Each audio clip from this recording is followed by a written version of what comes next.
probably heard of mindfulness or practicing mindfulness, and it's not something that I guess everybody knows about or what it's all about.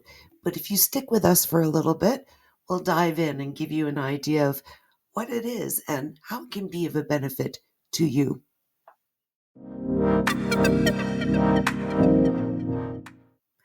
Hello, and welcome back to Hope Regained. I'm Christiane Boudreau, your host, and today we promise to bring you a practice called mindfulness and what that's all about and how it could help you. Do you understand it? Have you heard the word before?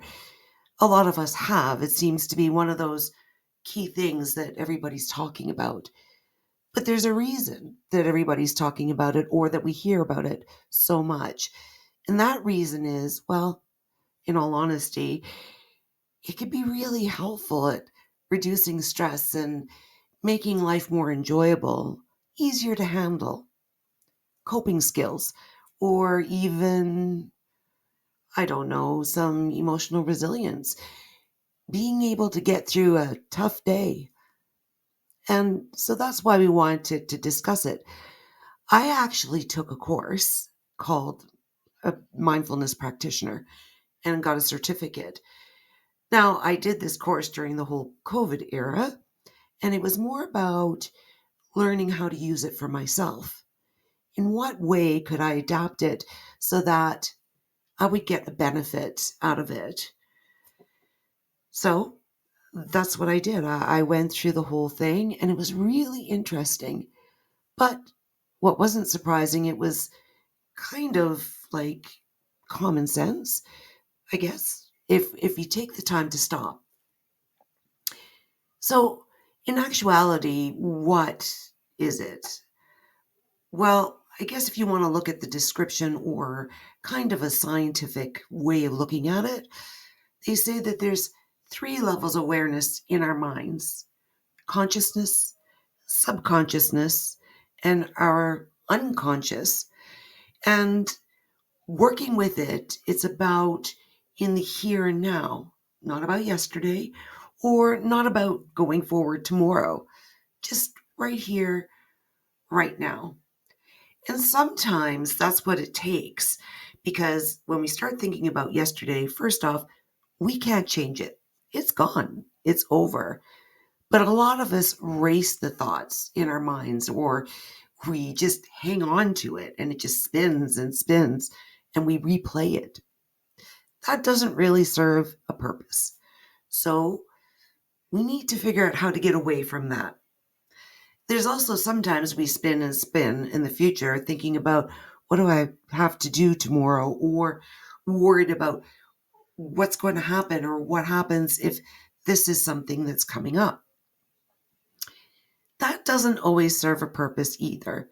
Don't get me wrong. We do need to plan, but we don't want to spin ourselves into an oblivion thinking about what could happen and letting it spin out of control. Sometimes we just need to let things play out. If we can focus on the here and now, we can enjoy it a bit more in the space that we're in. We need to have patience with ourselves and not push all the timelines around us. We don't always have control over that. We have to be open to trying new things. And mindfulness could be, I guess, a new thing for you. I know it was for me, and it's helped a lot.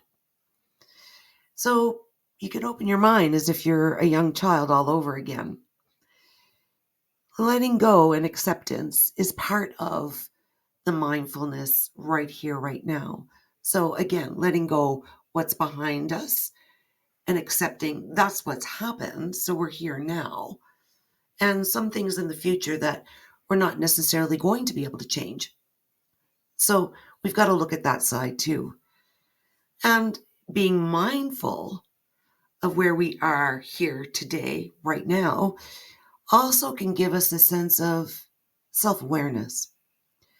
Self-awareness is key by really understanding what we're feeling, what we're going through, processing, And automatically, the more self-aware, strangely enough, that we are of ourselves, the more we tend to start sensing everything else around us and everybody else around us. Self-awareness is key, I would say, in a lot of things. So that's something else that helps us stay in the present. By releasing negativity in the past. Look, I get it. We can't always forget what happened, but releasing that negative energy, getting rid of it, it doesn't serve us. So that helps us stay in the present, right here, right now. And part of that, like I said, it's not about forgetting it, but forgiving others and ourselves helps us let go. And I know we talked about that in a past episode. I can't even remember which one at this point. But forgiveness is not necessarily always about that other person. We say, oh, I'm not ready to forgive. But by not forgiving, we're holding on to that. Again, I'm not saying forget, but letting it go, letting the negativity of it go. It doesn't serve you to hold on to that negativity, even if somebody else has done you wrong. We have to figure out a way to work past that and get into the present. It helps us actually regain our own power. We have to find resolution, ways to, again, when I said process, work through the feelings, work through the emotions, step by step to get through it so that we can put it behind us and let go of that negativity. We need to step outside of our emotions, look at situations objectively. I know at one point I also said something about how emotions can override our logic, and that fear and love are the two strongest emotions that tend to block that logic. To balance it out, we need to step outside of the emotions to be able to process with objectivity. Emotions influence our decisions, but if we can step back and be an outside observer and put the emotions aside, the decisions we make are going to be better ones for ourselves. So by living in the present right here, right now, and putting those negative past emotions behind us, it helps us make clearer decisions. We need to pay attention to what we're thinking. Which thoughts are unhelpful to us? Racing thoughts take us out of the present. So when everything spins out of control, it's never comfortable. I know that. And if we can find a way to get past that and practice a stopping exercise, that will help us remain here and now in the present. And being here and now in the present, we can calm ourselves and do deep breathing and take that step back, that objectivity, so those emotions don't overwhelm us. We have to notice, observe, pay attention, slow down, breathe, and sometimes just taking one step at a time, one thing at a time.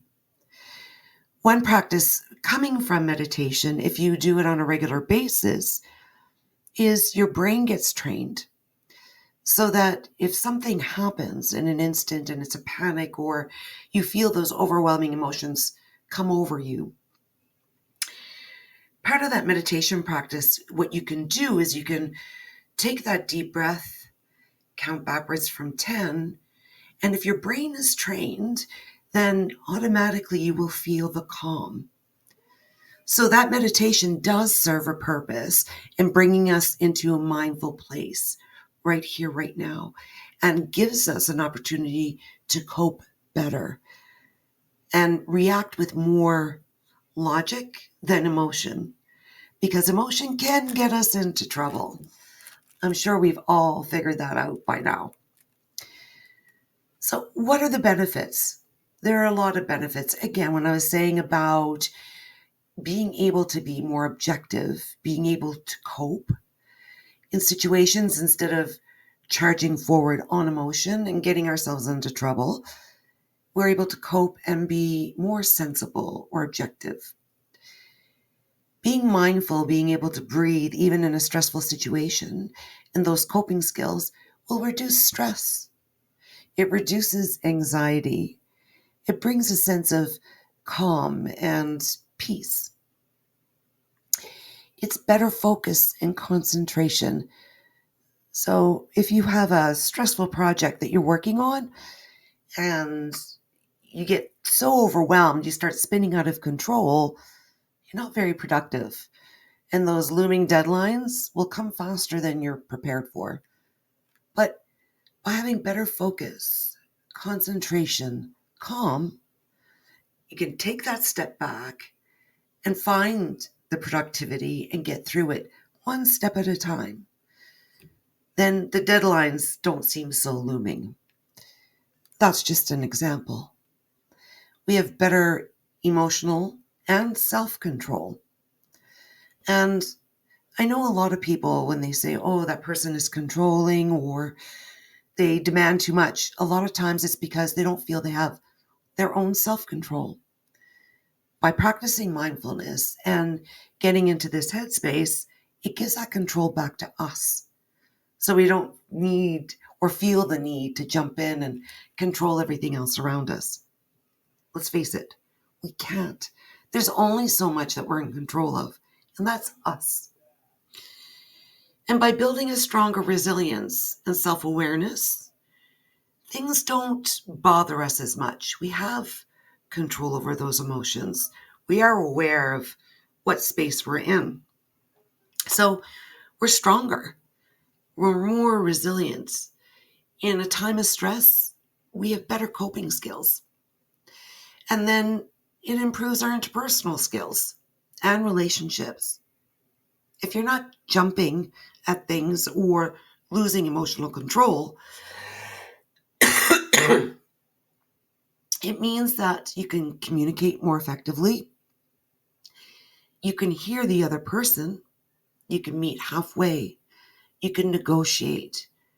And let's face it, in any relationship, we really can appreciate those that we can communicate with and have a discussion rather than an argument because we're not leading forward with emotion. And at the end of the day, if we're feeling less stressed, less anxiety, more in control of ourselves, then there's a deeper happiness and a better sense of fulfillment. And we can enjoy living that much more. We can stop and take the time to smell the roses, as we say. Who wouldn't want that? That is a definite benefit. And in all honesty, I think reading books can help teach us. And again, like I said, meditation can help bring us into that trained brain and how to shut off those racing thoughts. There's so many different things, little tips and tricks we could teach ourselves to remain present. And what things might work for one person could be very different for another. And going forward in the future, when we have other discussions and we find other people to talk about, we have some guest plans that speak to how they found a way to remain in the present and not live in the spinning thoughts of the past or over rushing and panicking of the future. And each person will bring us a different tip and trick that we go along with. That one thing that works for you might be very different as for what works for me. At the end of the day, whenever we have any discussions of these topics, right now, I'm just introducing them. How to have a better life in the sense of bringing that self-control back to us and making it a healthier space for us to live in and stay in. We need to find that, I think, so that we can be prepared to live in our best life. And Eventually, down the road, we'll find more tips and tricks and we'll dig in deeper. But for now, if we can introduce it and introduce the additional resources for you to start looking at what's going to work for you, that's the intent right now. And it still takes a commitment. I know, and I'm saying this, I don't always work on me. There's some days I take a break or I get lazy or distracted. I'm human after all, and we all are human. But you're worth it. Make that commitment to yourself to start making it better. Yes, it's work, but it's so much better. At the end of the day, happiness counts, and we all want that. So it's a choice we make. We're accountable for us, nobody else. We're responsible for us, nobody else. And if you want to find additional links to resources, we'll have them posted for you under this episode on our website at www.hoperegained.com. Or you can always connect with us there for any questions you might have or anything else that you would like to know more about. Anything that you've noticed that works for you that we may not have introduced. We'd love to learn. We're still learning in our group here at Hope Regained, and I'm sure you can be just as much of a teacher. It's a two-way street. If you found this episode helpful, please share with anyone you think it may help, and subscribe to us on YouTube. Drop a comment or a like, and you can always listen to us on any of your favorite podcast platforms. We're happy to share the time with you and happy that you're deciding to share the time with us as well. And until the next episode, stay well, keep being happy, and make the choice to live your best life. We'll see you next week.